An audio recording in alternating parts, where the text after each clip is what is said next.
నమస్కారం, welcome to 108 news Telugu. నా పేరు గౌరీ. ముందుగా బులెటిన్ లో హెడ్లైన్స్. ప్రభుత్వ తప్పులపై ప్రశ్నిస్తే కేసులు, హామీలపై నిలదీస్తే అరెస్టులు. కేటీఆర్.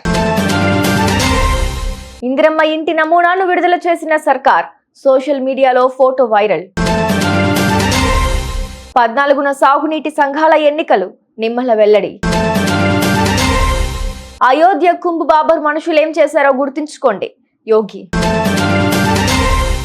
రాష్ట్రంలో కాంగ్రెస్ ప్రభుత్వ తప్పులపై ప్రశ్నిస్తే కేసులు పెడుతున్నారని భారాస కార్యనిర్వాహక అధ్యక్షుడు కేటీఆర్ విమర్శించారు. ఈ మేరకు ఆయన ఎక్స్ వేదికగా పోస్టు పెట్టారు. కాంగ్రెస్ పార్టీ హామీలపై నిలదీస్తే అరెస్టులు చేస్తున్నారు. పాలనలో లోపాలను గుర్తు చేసిన, గురుకులాల్లో విద్యార్థుల అవస్థలను పరిశీలించిన, ప్రభుత్వం లాక్కుంటున్న భూములపై ఎదిరించినా కేసులు పెడుతున్నారు. కూల్చుతున్న ఇళ్లకు అడ్డొచ్చినా, వ్యవస్థలను దుర్వినియోగం చేస్తున్నారని ఫిర్యాదు చేసినా కేసులు నమోదు చేస్తున్నారు. సూట్ కేసులు మీకు, అరెస్టులు మాకు.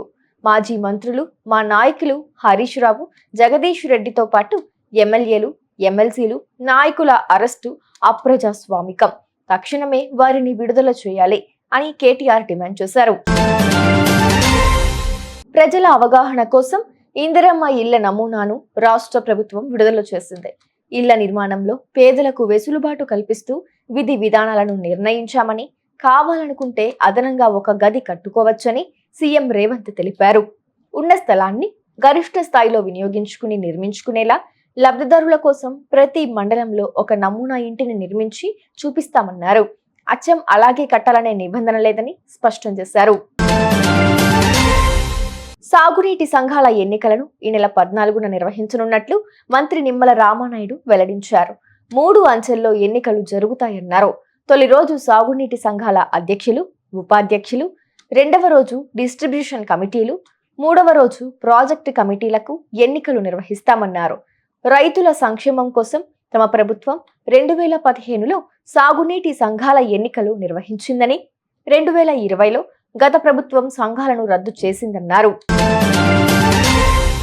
అయోధ్య కుంభమేళలో 500 ఏళ్ల క్రితం బాబర్ మనుషులు ఏం చేశారో గుర్తుంచుకోవాలని యూపీ సీఎం యోగి అన్నారు. సంభల్లో అదే జరిగిందని, బంగ్లాలో ఇప్పుడదే జరుగుతోందని పేర్కొన్నారు.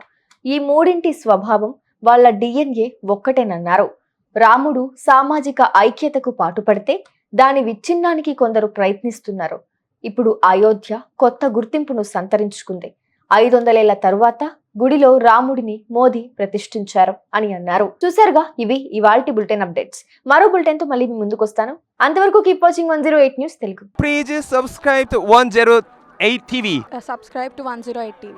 Please subscribe to 108 TV channel. Please subscribe to 108 channel. Please subscribe to 108 channel. 108 TV ki